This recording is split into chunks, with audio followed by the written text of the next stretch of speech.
আসসালামু আলাইকুম রহমতুল্লাহ।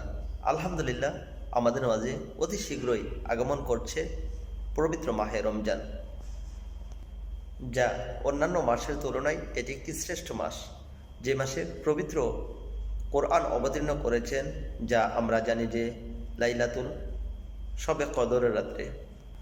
আর এই লাইলাতুল কদর হচ্ছে এমন একটি রাত্র, যে রাত্রটি হাজার মাসের চাইতেও উত্তম। সুবহানাল্লাহ।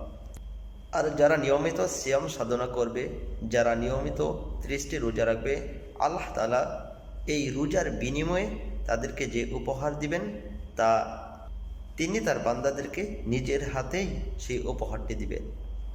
চারিদিকে শুধু এই রমাদানের সুঘ্রাণ, খুশবু পাওয়া যাচ্ছে, আর আমরাও অপেক্ষায় আছি এই পবিত্র মাহে রমজানকে স্বাগতম জানানোর জন্য, যেই